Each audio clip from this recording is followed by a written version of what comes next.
Pak ditë më parë, kemi publikuar një lajm rreth frikës së madhe që duhej të kishin shqiptarët në aspektin e futbollit sa i përket gjysmëfinales së Europianit U21. Angli-Holland luaj në një krah, por ajo që na interesonte ishte krahu tjetër, përballja mes Gjermanisë dhe Francës. Ajo që nuk duhej të ndodhte, ndodhi. Gjermania fitoi pastër 3-0 ndaj Francës U21 dhe arriti në finalen e Europianit U21, atje ku do të përballet me Anglinë. Dhe si për ta bërë akoma edhe më keq situatën, golin e parë kundër Francës e shënoi Nelson Vejper dhe të fundit Brian Gruda e hapi një shqiptar festivalin e golave dhe e mbylli një tjetër.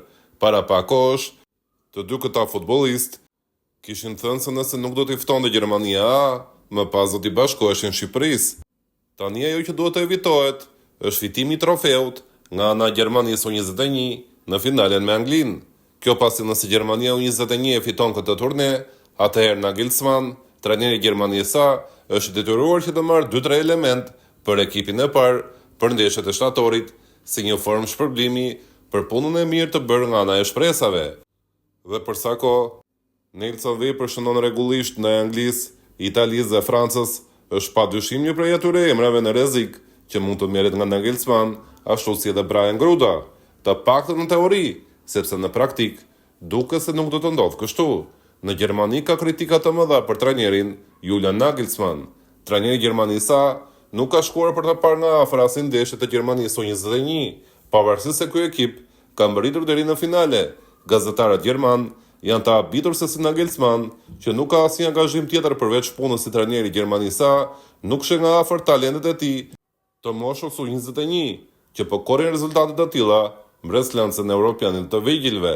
Pra Nagelsmann nuk ka parë nga afër as ndeshjet e Gjermanisë U21 dhe asnjë prej golave të shqiptarëve, ndërsa pritet që mes kritikave të mëdha të jetë prezent për finalen e madhe Gjermania-Angli U21. Madje mediat gjermane theksojnë se trajneri i vetëm i ekipeve të para nga ekipet e mëdha që ka parë ndeshjet në stadium ka qenë ai Italisë, Gattuso. Në një farë mënyre, Nagelsmann ka injoruar edhe performancat e mira të dy shqiptarëve, të cilët nuk janë parë nga afër nga trajneri i Gjermanisë. Për Vejper, duket më e vështirë të marrin ftesë nga Gjermania A, pasi gjithë vëmendjen e ka marrë sulmuesi tjetër, Wolter Meid, që është një përbindësh golash.